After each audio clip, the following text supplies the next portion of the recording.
Imana data wa twese yarasanze muri iyi minsi ndi mu masengesho rapedoshise fine contre Imana irambwira ngo mbwire umugabo ufite umugore w'umusirikare amusengere.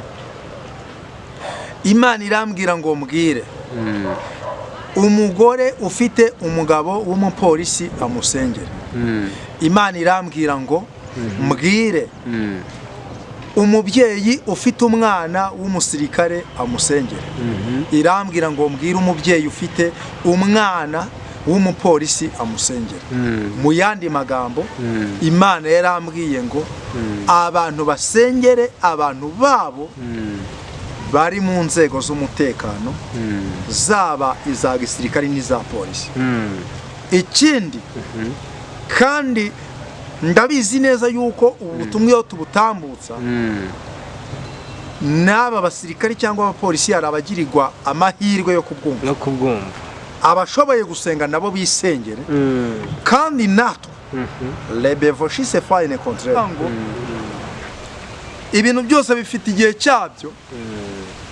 Umwuka w'Imana yasanze arambwira ngo mbwira abantu bari gukeresa ijambo ry'Imana ngo igihe kiraje n'akarongo gatoya Imana yaciye abantu bakaba bacyumva ijambo ry'Imana.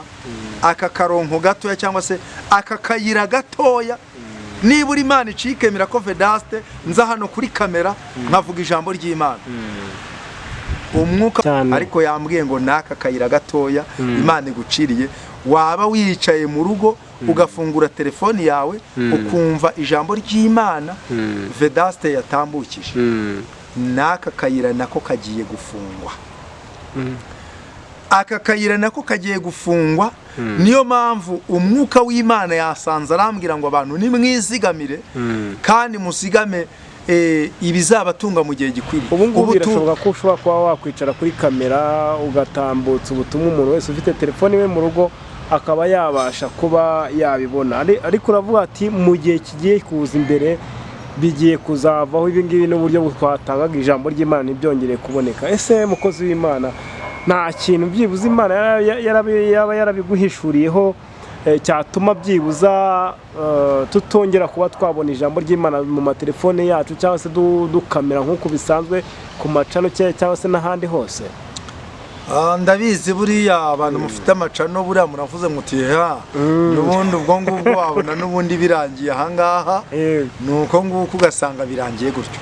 Tukibaza ese bizaba byagenze gute nyine kugira ngo byibuze abantu bakongera kubona ubutumwa bwiza kandi ari byo kintu twaguke kugira ngo duhe abantu ubutumwa bwiza. Murakoze cyane buriya inzira z'Imana nta wazirondora uko twibona imbere ya kamera dutambutsa ubutumwa.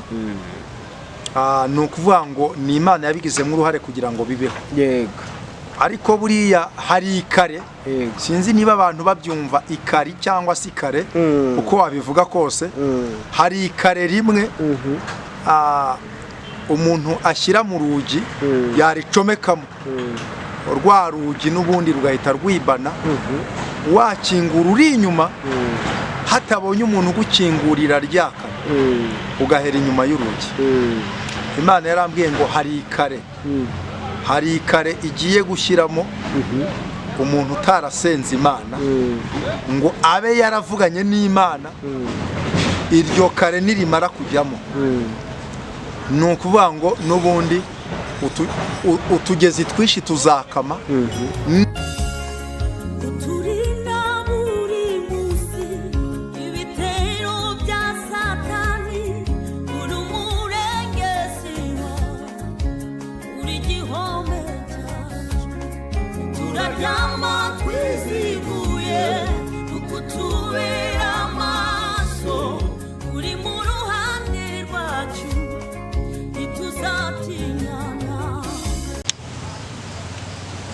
Twongeye kubaha ikaze inshuti bakunze biryo kuri TV kandi umugisha amahoro ndetse no kugubwa neza bituruka ku Mwami Imana isumba byose nibibe kuri weho dukurikiye uri hirya no hino ku isi, yaba dukurikiye abari mu Rwanda, yaba abadukurikiye bari muri East Africa, abari muri Afurika yose, abari mu Burundi, abari muri Leta Zunze Ubumwe za Amerika, abari i Burayi, Canada ndetse n'abari muri Australia, mwese nimwiyumve mikaze kandi mukomeze kugubwa neza kuri iki kiganiro turimo turakora uyu mwanya. Reka nongere mikaze umukozi w'Imana yongera dusuhuze twe abakurikiranye Iryo Kuri TV uyu mwanya. Ikaze ndetse n'akare umukozi w'Imana.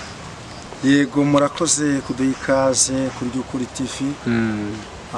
Imana ibaha umugisha kandi ihereza umugisha abakunzi b'iyicano Iryo Kuri TV.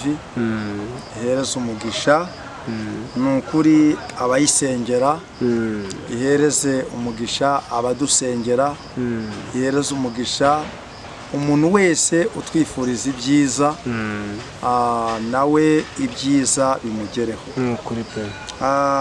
Kandi nibwira yuko iri ni isengesho rikomeye cyane. Nkunda kuvuga ngo Imana yatugize abo guhesha umugisha, kuko uwo dusabiye umugisha arawubona kandi n'uwo twavuma yavumika. Ibyo niko bimeze, ariko mwese abakunzi b'iyicano tubasabiye umugisha w'Imana. Reka rero n'ubundi twihuse, nkunda kubivuga ngo igihe nacyo gihita n'ingoga. Nta mpamvu n'imwe yo gufata igihe ngo tukijere nabi, ahubwo igihe tuba dukwiriye kukijera neza. Rero mbere ya byose turabanza dusenge Imana. Mana, turagushimiye mu izina rya Yesu. Uri Imana ishobora byose, uri Imana yo kwizerwa, uri umwami mwiza kandi ubereye mwiza abagutegereje bose. Uyu ni wa mwanya tugiye kuganiriza abantu ijambo ryawe. Ijambo ryawe rigira ububasha ku bazarikurikira bose. Ijambo ryawe uzaryizera wese azakizwe. Ijambo ryawe rizamurikire benshi Imana. Abantu benshi bararushye baheze mu mwijima, ariko ijambo ryawe rizabamurikire. Rizamurikire abakomeye n'aboroheje, rizamurikire abo mu mujyi no mu cyaro, rizamurikire abo mu Rwanda no hanze yarwo. Haleluya. Ijambo ryawe mwami turasenze kugira ngo ribashe kugwiza umunyu n'amavuta, kugira ngo mwami rizagirire benshi umumaro. Urakoze rero, byose tubishobozwamo nawe, niko tubigusabye twizeye mu izina rya Yesu Kristo. Amen. Imana yacu ni ishimwe.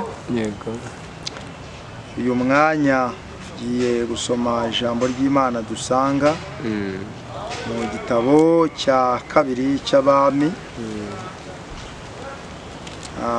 N'ubundi tuganire kuri iryo jambo. Ibice byaho ni 19. Turasoma n'umurongo waho wa 5. Umutwe w'amagambo uri kuvuga ngo gusenga kwa Hezekiya. 5 haranditswe ngo nuko abagaragu b'umwami Hezekiya bajya kwa Yesaya. Yesaya arababwira ati mubwire shobuja muti Uwiteka aravuze ngo nutinye ayo magambo wumvise abagaragu b'umwami wa Shuri banutse, nzamushyiramwo undi mutima ubwazumva imuha, azasubira mu gihugu cye, kandi nagerayo nzamwicisha inkota. Imana itugirire neza cyane. Uyu Hezekiya ni umwami w'Abayuda, kandi uyu mwami w'abayuda yiringiraga Imana, yasengaga Imana, yakoranaga n'Imana. Ntabwo ari nk'iby'iki gihe abantu benshi batemera Imana, ugasanga niba mbonye amafaranga, ugasanga ya mafaranga nyahinduye Imana. Ariko aba batubanjirije bari bafite kwizera. Hezekiya n'umwe warwaye, abwirwa n'umuhanuzi Yesaya ko atazakira iyo ndwara. Ariko amaze kubyumva, Bibiliya iratubwira ngo yerekera ivure, atakambira Uwiteka. Uwiteka abwira Yesaya ngo ongera usubireyo, umubwire ngo ntabwo agipfuye, ahubwo kubaho kwe mwongereye imyaka 15. Imana nishimwe cyane. Magingwaya hari abantu benshi cyane bagakwiriye gushyirwa ku rutonde rw'abantu bakwiriye gupfa, ariko Imana ikabongerera iminsi yo kubaho. Nyamara nawe Imana yakongereye iminsi yo kubaho. Utekereze yuko bakuroze, kandi uburozi bakurogesheje abandi bwarabishe, ariko we waraburokotse. Utekereze yuko utuye imbere y'umwanzi wawe, utifuza yuko wabaho, ntabwo yifuza yuko watera imbere, ntiyifuza yuko wagira icyo ugeraho, ntiyifuza yuko waheka, ariko iyo ukina n'abana bawe ntabwo ujya umenya yuko ari Imana ibarinze. Burya ni ukubera Imana. Ni ukubera Imana pe. Uyu Hezekiya ngo yerekera ivure, atakambira Uwiteka. Uwiteka yumva gutaka kwe. Imana ishimwe. Hari ijambo mperutse gusoma hano mu gitabo cya Zaburi, numva riramfashije cyane, nawe rigufashe mu izina rya Yesu. Amen. Iyi Zaburi ya 34 umurongo wa 7, haranditswe ngo uyu munyamubabaro yaratatse, Uwiteka aramwumva, amukiza amakuba n'ibyago bye byose. Imana ishimwe cyane. Amen. Uyu munyamubabaro yaratatse, ngo Uwiteka aramwumva, amukiza amakuba n'ibyago bye byose. Ni kenshi dutakira Imana turi mu makuba, Imana ikaturengera. Ni kenshi dutakira Imana turi mu bibazo, Imana ikadutabara. Ariko uyu mwanya ndagira ngo nkubwire ngo gutaka kwawe kwageze ku Mana. Ikibazo weretse Imana ukagifatira iminsi 2, Imana yarakumvishe. Urugamba uri kurwana rwatumye ufata amasengesho ukiyiriza ubusa, Imana yarakumvise. Ndagira ngo nkubwire ngo nubwo bimeze bityo, Imana ni umurengezi wacu, ni Imana itagidutererana mu makuba no mu byago. Uyu Hezekiya rero, umwami wa Shuri ngo agambirira kumutera, arangije afata intumwa yandika n'urwandiko rurimo ibitutsi byo gutuka Hezekiya n'Imana. Hezekiya ngo ararusoma, amaze kurusoma, Bibiliya iratubwira ngo ajya imbere y'Imana aratakamba. Rwa rupapuro arusomera imbere y'Uwiteka. Niho rero Uwiteka yabwiye Yesaya ngo genda umubwire aya magambo. Biratubwiye ngo Yesaya arababwira ati mubwire shobuja muti, Uwiteka aravuze ngo ntutinye ayo magambo wumvise abagaragu b'umwami wa Shuri banutse. Nawe hari abagutuka, hari abaguhigira, hari abakuvuga nabi, hari abavuga yuko utazabaho, ariko ntabwo ari bo Mana. Yaba tubayeho kubw'abantu, abenshi tuba twarapfuye. Hari igihe umubyeyi yabyara, yabyara umwana n'ubundi ugasanga abo kumva yuko uwo mwana atabaho barahari, bakajya bacunga bati reka tuzamukenyura imbavu, ariko yajya kumukenyura imbavu akabona umuntu ari kumwitegereza.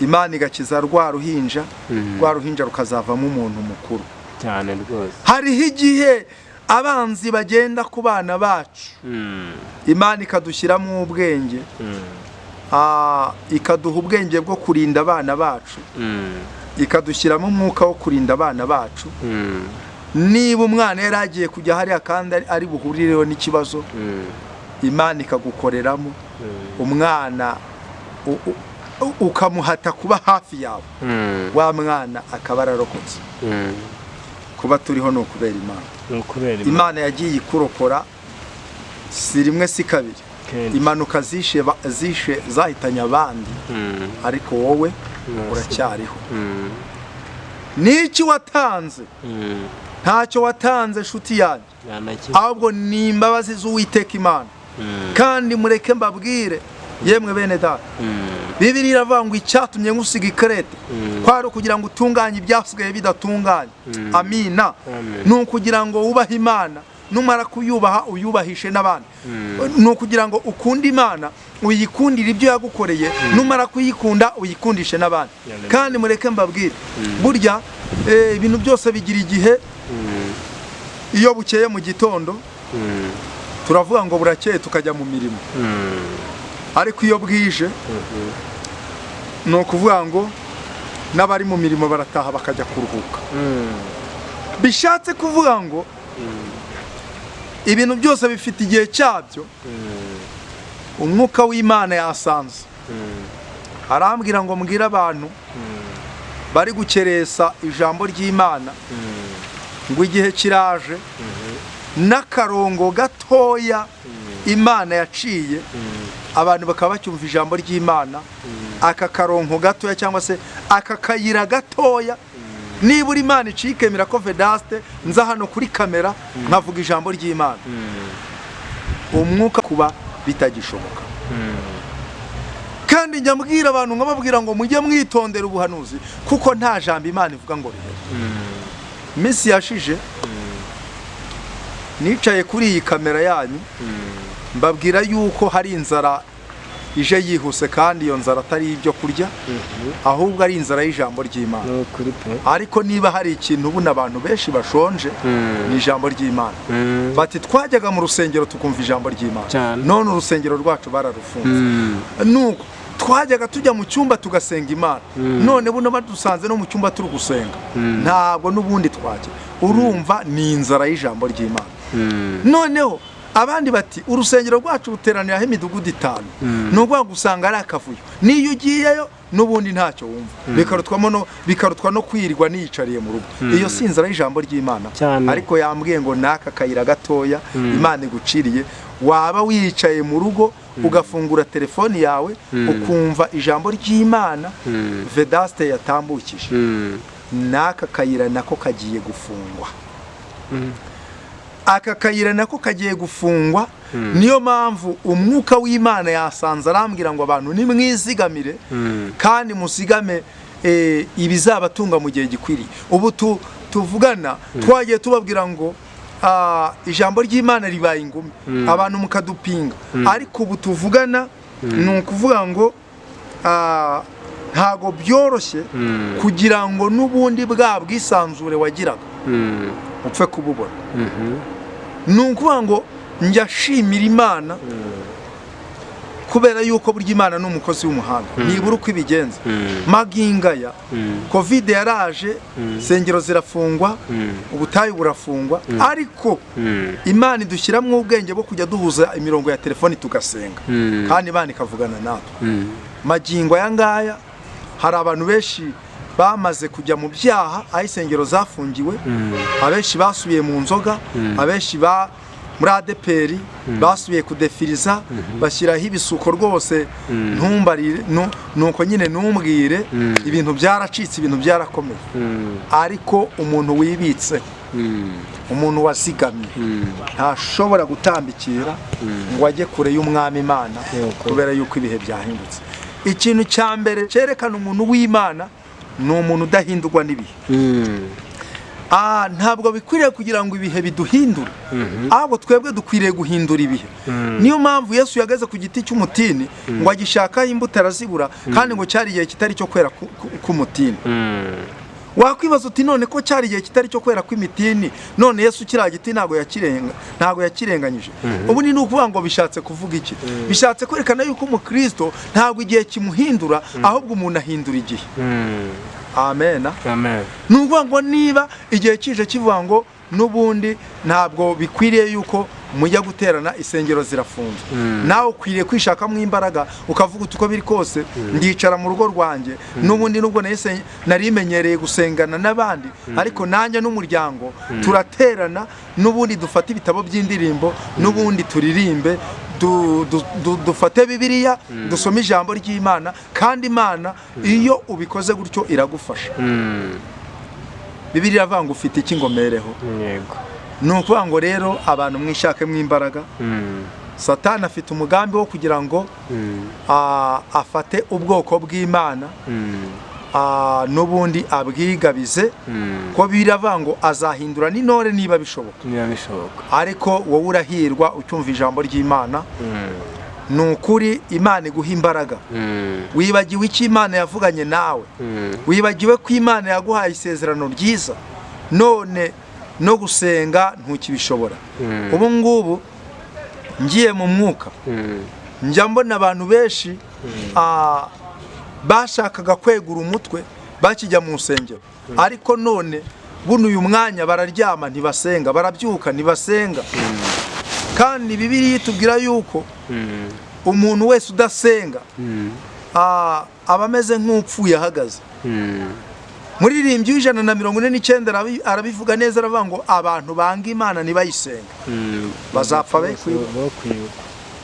Niba uzi ko udasenga Imana, nta rwibutso ufite imbere y'Imana. Iyo dusenga Imana tuba tuganira n'Imana. Iyo dusenga Imana tuba ni ukuri tubasha n'ubundi kugira igihe cyo guhereza Imana, kugira ngo n'ubundi Imana itubone mu bana bayo. Burya umugore n'umugabo iyo batagira igihe cyo kuganira, usanga n'ubundi ari ikibazo. Ariko uyu mwanya Imana igufashe, uyu mwanya Imana yo mu ijuru igenderera umutima wawe. Uyu Hezekiya yasengaga Imana kandi nawe ntiyamukojeje isoni. Iyo dusenga Imana, abantu hari igihe bari bakavuga bati byanga bikunda n'ubundi aba bantu bazapfa rimwe. Ariko ntabwo kuba dusenga Imana bizatuma tubimbwa, ahubwo gusenga Imana bizatuma tuba abagabo nyabagabo. Paulo yaravuze ngo muba abagabo nyabagabo, mwikomeze, n'ibyo mukora byose mubikorana urukundo. Nta muntu wasenze Imana neza ngo ahinduke imbwa kubera yuko yasenze Imana.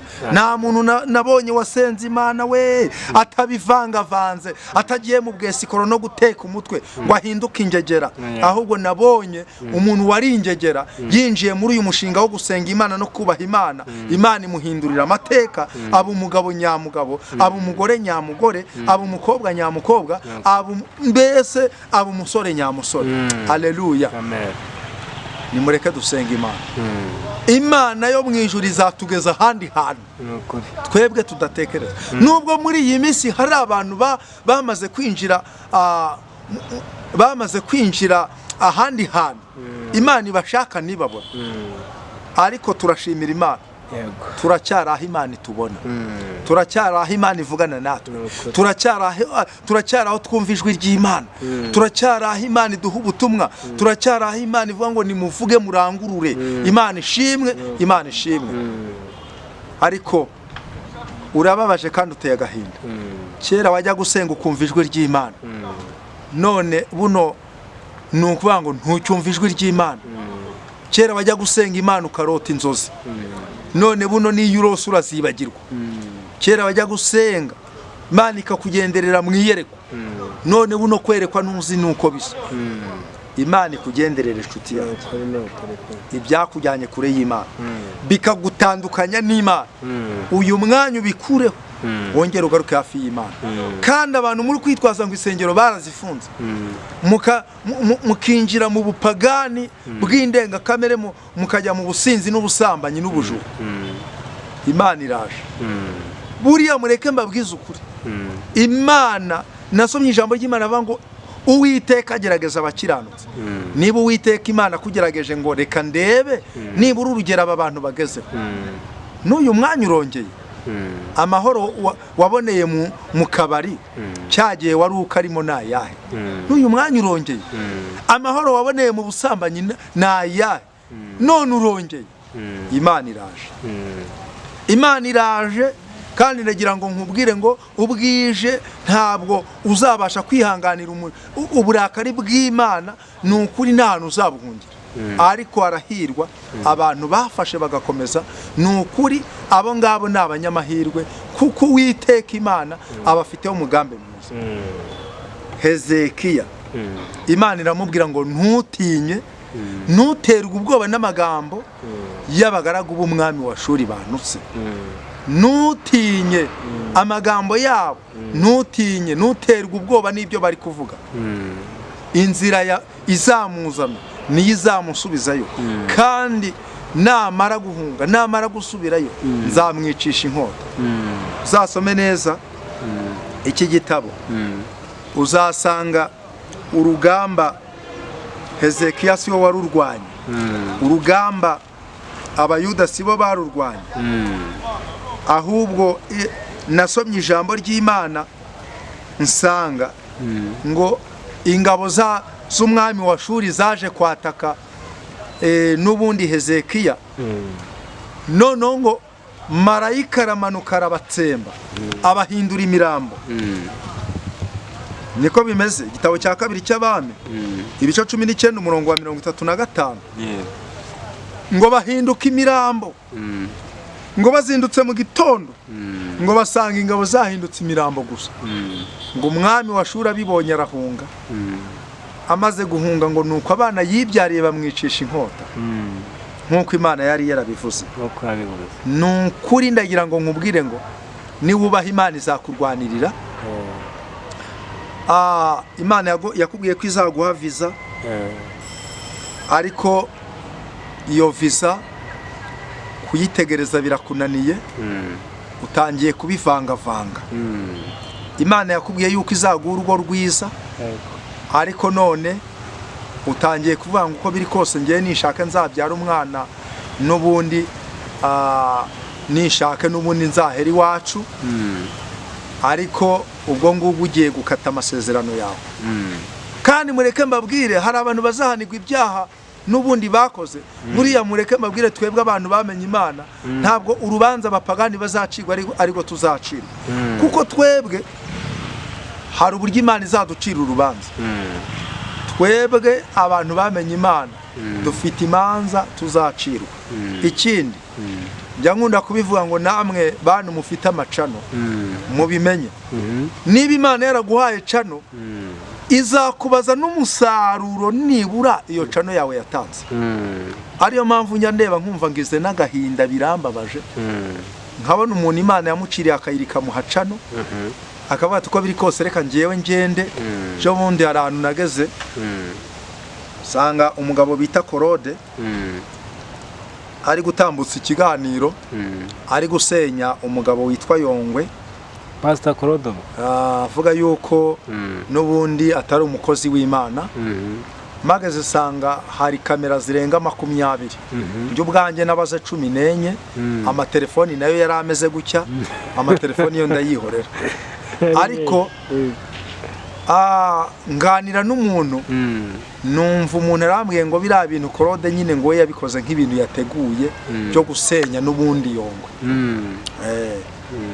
Ubwo ndibaza ngo niba umuntu aravuga ati reka nkora ibintu nk'ibi ngibi byo guhitinga njye gusenya runaka, abantu bakihutira n'ubundi kuvuga ati reka n'ubundi gufata ibyo ngibyo rwose nta gaciro bifite.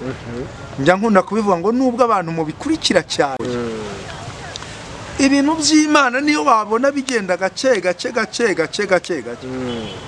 Hari abantu twatangiye tugera mu gakiza bavuga bati abangaba ntabwo ibyabo bizaramba, ariko uko biri kose tubaye twishimiye aho iba yigejeje ikora, iturindiye mu buntu bwayo, turacyumva ijwi ry'Imana, turacyaganira nayo.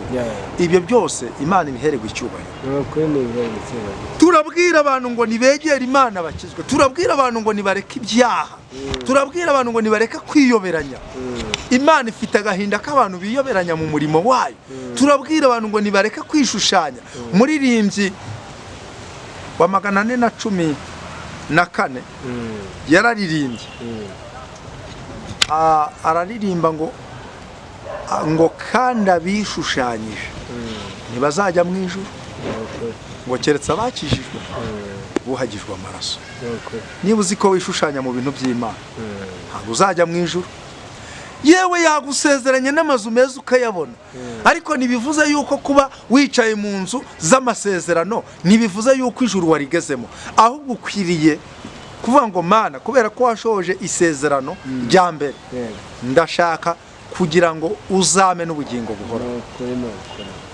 Imana igufasha. Byaba ari igihombo gutunga amafaranga menshi ariko ukazabura ubugingo buhoraho. Byaba ari igihombo kuzababarizwa hamwe na nyamutunzi ariko babandi wasuzuguraga baguwe neza hamwe na Lazaro. Imana nigufasha. Yego. Abantu bo muri iyi minsi ngo bashaka ikimenyetso, niko Yesu yavuze, ariko ngo nta kindi bazabona keretse ikimenyetso cya Yona. Yona ngo yabonye ikimenyetso cyo kumara iminsi 3 mu nda y'urufi, kandi yari ari guhunga Uwiteka. Ariko ikimenyetso yabonye ni cyuko yamaze iminsi 3 mu nda y'urufi, ngo ari guhunga Imana, atangira gusengera mu nda y'urufi. Icyakora kubw'imbabazi z'Imana, Imana itegeka rwa rufi n'ubundi ruragenda rumuruka ku nkombe. Ariko ndagira nkubwire ngo icyo usabwa ni ukubaha Imana ukagendana n'Imana. Yemwe abakerejwe no kuvuga ngo dutinze mu butayu, yemwe abakerejwe no kuvuga ngo nta mafaranga dufite, yemwe abakerejwe no kuvuga ngo abapagani babayeho neza, ngo n'ubundi ngo twebwe twubaha Imana ntacyo dufite. Abapagani nibo turi guha amahirwe. Ibyiringiro by'umupagani ni ibihe? Ibyiringiro bye ararya none iyo fi, ararya none iyo nyama, aranywa iyo nzoga nziza ya mitsingi n'izindi nzoga. Njya numva abazinywa bavuga amoko yazo, nge sinyazi, ariko ibyo byose ni iby'akanya gato. Arinezeza mu busambanyi, akumva rwose yihagije umunezero, ariko uwo ni umunezero w'akanya gato. Imana yacu rero itugirire neza, igenderere abantu bari mu nzu y'Imana, igenderere abantu bazakurikirana ubu butumwa aho baba bari hose. Kandi ikindi ndenza kuri ubu butumwa, Imana Data wa twese yari asanze muri iyi minsi ndi mu masengesho, rapedoshise fine contre. Imana irambwira ngo mbwire umugabo ufite umugore w'umusirikare amusengere. Imana irambwira ngo mbwire umugore ufite umugabo w'umupolisi amusengere. Imana irambwira ngo mbwire umubyeyi ufite umwana w'umusirikare amusengere.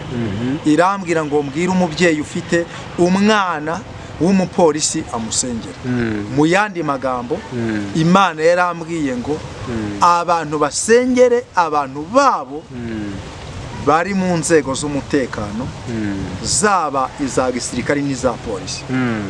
Ikindi kandi ndabizi neza yuko ubutumwa iyo tubutambutsa n'aba basirikare cyangwa abapolisi hari abagirirwa amahirwe yo kubwumva.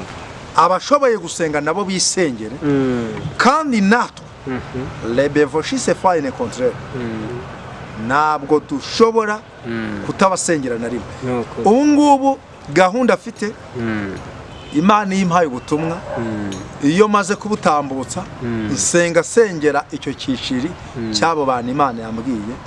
Ubu hari ubutumwa mperutse gutambutsa bw'abantu bari muri gereza, nashoje nsengera bari mu nzu z'imbohe n'abafite abantu bari muri gereza. Uyu mwanya rero tugiye gusoza dusengera abasirikari n'abapolisi. Keretse niba hari icyo mwambaza. Hari ikibazo nawe numvaga nashaka kukubaza. Watangiye utubwira ngo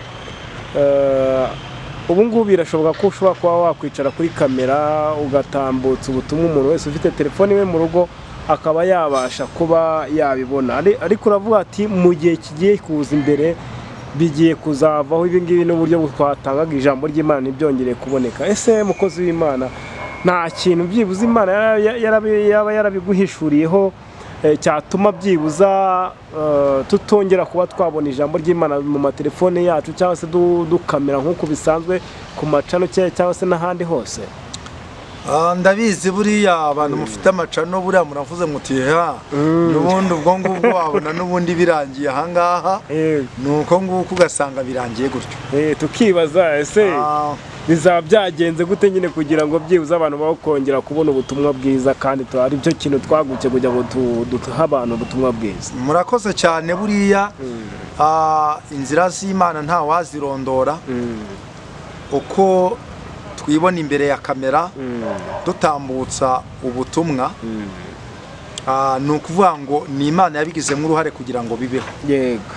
Ariko buriya hari ikare, sinzi niba abantu babyumva ikari cyangwa se ikare uko wabivuga kose. Hari ikare rimwe umuntu ashyira mu rugi yaricomekamo, rwa rugi n'ubundi rugahita rwibana. Wakingura uri inyuma hatabonye umuntu ugukingurira ryaka, ugahera inyuma y'urugi. Imana yarambwiye ngo hari ikare igiye gushyiramo umuntu utarasenze Imana ngo abe yaravuganye n'Imana. Iryo kare nirimara kujyamo, ni ukuvuga ngo n'ubundi utugezi twinshi tuzakama. Niba wabonaga akagezi kuri iyi cano, niba ntacyo wavuganye n'Imana, akagezi k'iyi cano kazakama. Abayikurikiraga n'ubundi ubwo urumva nyine nawe ntibazaba bakikubona, ntibazaba bacyumva ibiganiro cyangwa ubutumwa bwiza kuri cano. Kandi ikindi, Imana yambwiye ko hari n'amacano agiye gufungwa. Icyo nacyo reka nyirenzeho, hari n'amacano agiye gufungwa. Kandi ikindi, hari na bene amacano nabonye bafunzwe. Ni uko nguko baratangira bati rero buriya turabizi abahanuzi n'ubundi bajya bahanura bakihanurira.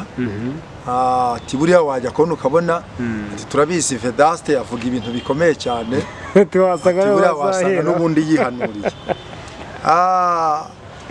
Buriya umunyamakuru we ahise aseka cyane. Njya nkunda kuvuga ngo umuhanuzi w'ukuri, iyo Imana ivuze ngo nahanure arahanura.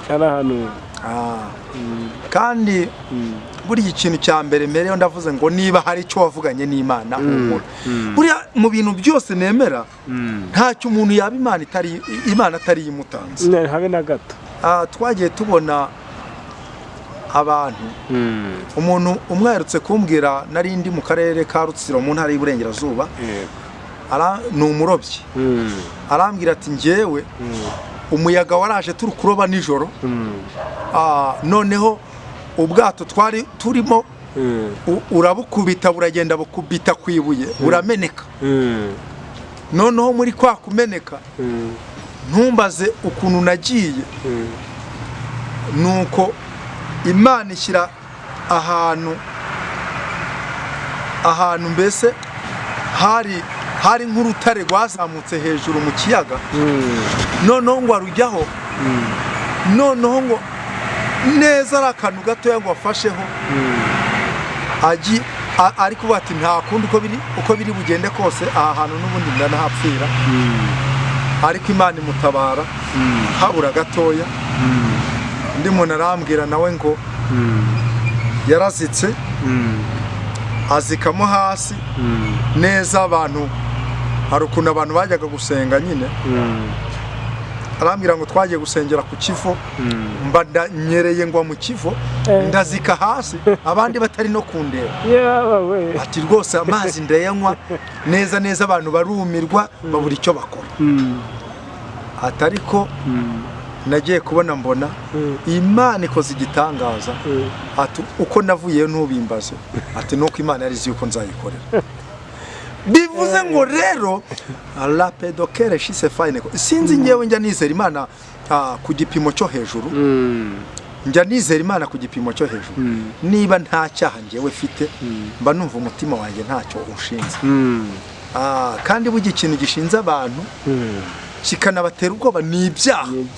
Urugero ngiye nkaza ndi numva ngiye gutwika, ngiye kuri cano ijyo kuri TV ngiye gutwika, n'ubundi karahava.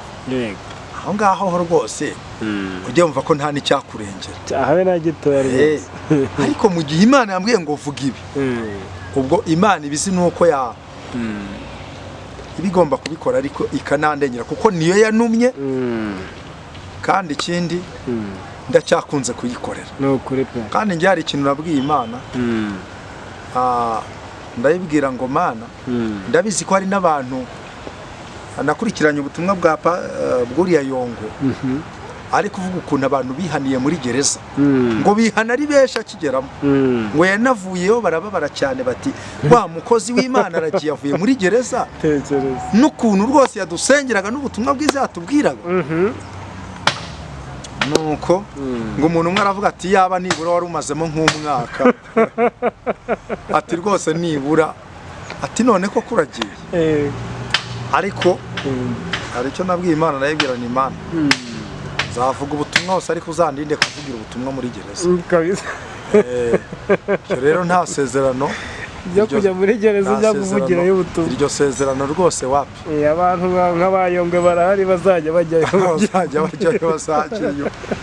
Nuko nguko. Ariko buri muntu wese aba afite icyo yavuganye n'Imana. So mu nyemerero dusenga Imana, twavuga ibintu byinshi, ariko ibiganiro byacu nakagaruka. Turabakunda nshuti, kandi niduhwema kubasengera, namwe mujye mudusengera. Burya Paulo ni umukozi w'Imana, ariko arabageraga kuvuga ngo musabira abera bose, kandi nanjye munsabire. Ubwo rero tuba tuvuga ubutumwa Imana yaduhaye. Hari abaturwanya, hari abadusebya, hari abatabyemera, ariko hari abandi bafashwa nabwo. Bityo rero namwe mujye mudufasha gusenga. Reka rero dusenga Imana, ariko nyamukuru turasengera inzego z'umutekano z'igihugu cyacu. Mana, turagushimye mu izina rya Yesu. Ni wowe ureba aho tutareba. Buriya iyo uvuze ngo ejo imvura izagwa, imvura iragwa, wavuga ngo ejo izuba rikava, rizava izuba rikava.